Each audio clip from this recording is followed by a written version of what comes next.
Hi. I've been in the therapy world either as an analysand or as a practitioner for a really long time. And I come across something the other day which I'd completely forgotten about from my kind of marriage guidance kind of world, or what's called Relate now. But anyway, it's kind of the relationship zone.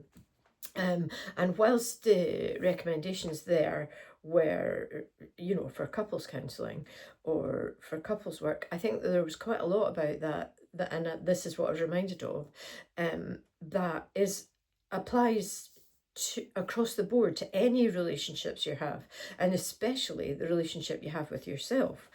So when you go into therapy, the relationship that you have with your own kind of understanding of your experiences begins to change. And there's something, and it's called the four horsemen of the apocalypse. And if you do these four things, then there's much more work to be done. And the first thing is defensiveness.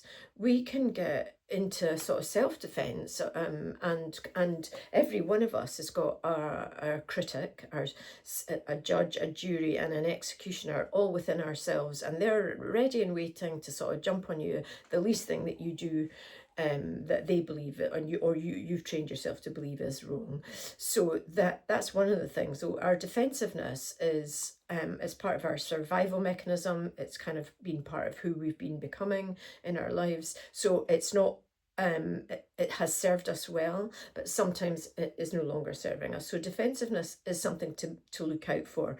And that is things like if you are in a situation and you feel yourself stepping back or crossing your arms, or your posture gets rigid, or you kind of shift your head back in disbelief, or even you actually begin, maybe you're holding a book or you're holding something, you hold that up in front of you. That there's kind of messages. I've talked about this elsewhere about messages, and also false bravado. Your sense of humour has been a way of defending you, deflecting the potential for harm or threat. So there's all sorts of things. So defensiveness is one of the things. The four horsemen. Contempt.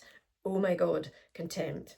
Posture, again, crossing your arms, head tilting back, shaking your head, rolling your eyes. Derogatory words and actions, sarcasm, mocking. Now, we can do that with other people, but be really cautious about when you're doing it to yourself. I mean, be cautious all the time about this stuff. And when you start noticing it, there's those three questions that I talked about in another video. What else could this mean? What's realistic, and what can I do differently? Think about those things. So contempt, really, beware of contempt.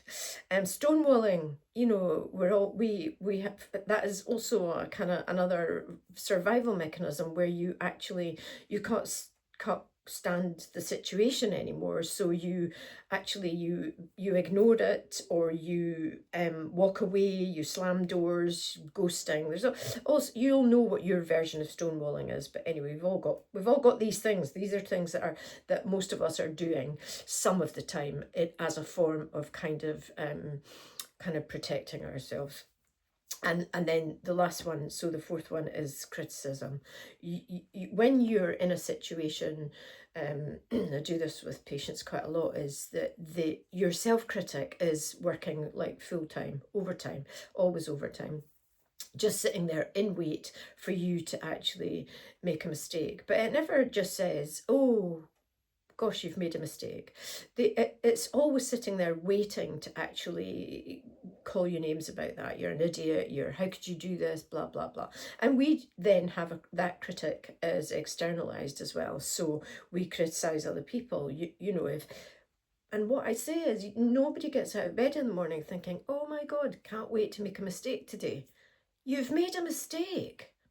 You don't need to actually give the critic, or the judge, the jury, and the executioner any more credibility. So stop doing that to yourself. So contempt, defensiveness, stonewalling, and criticism.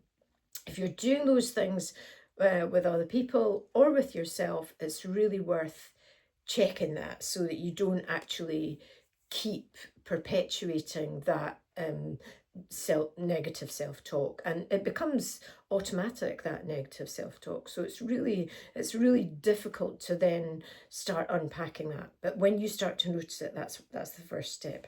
Okay, there you are.